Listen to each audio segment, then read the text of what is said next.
Proteins are made of a long chain of amino acids, which has been coded for by DNA.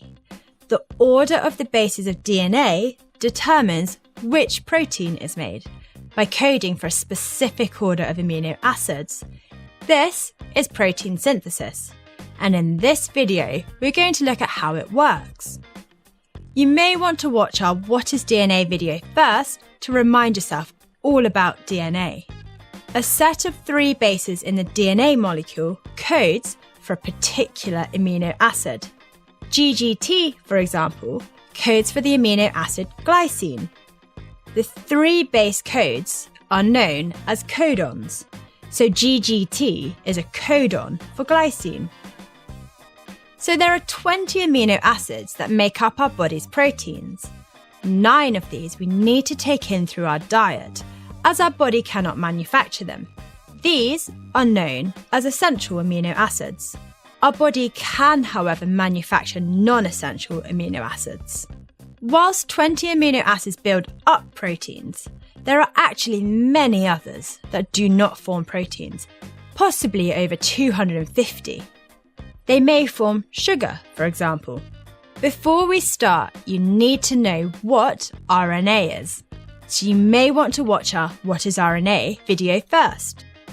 So let's now look at how proteins are actually synthesized.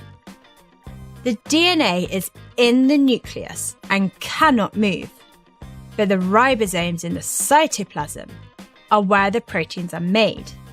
This means the code from the DNA needs to be copied and carried across to the ribosome by a molecule called messenger RNA, or mRNA, before the protein can be made. Let's have a look at how all this works. In the nucleus, the enzyme RNA polymerase unwinds and unzips the 2 strands of DNA that contain the protein-making gene. Only one of these strands is going to be replicated. Complementary RNA nucleotides base pair with the chosen strand. RNA polymerase also then binds the RNA nucleotides together, making a new RNA strand.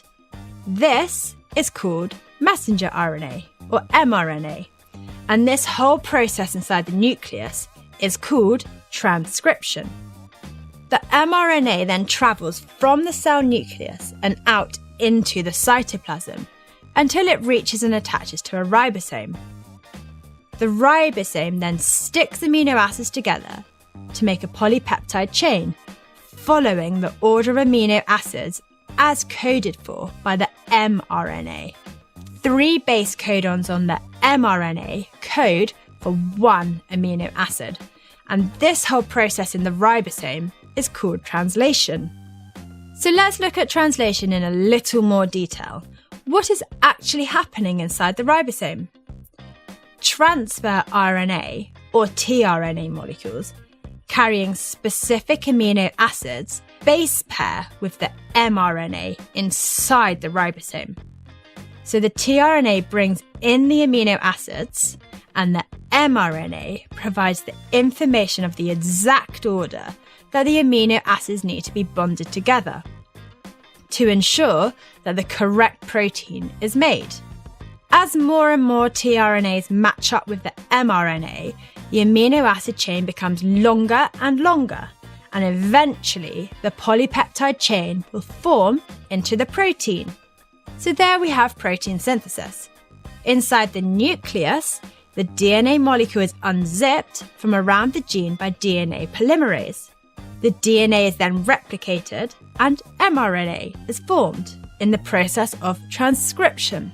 The mRNA has to travel out of the nucleus and into the cytoplasm, where it binds with a ribosome.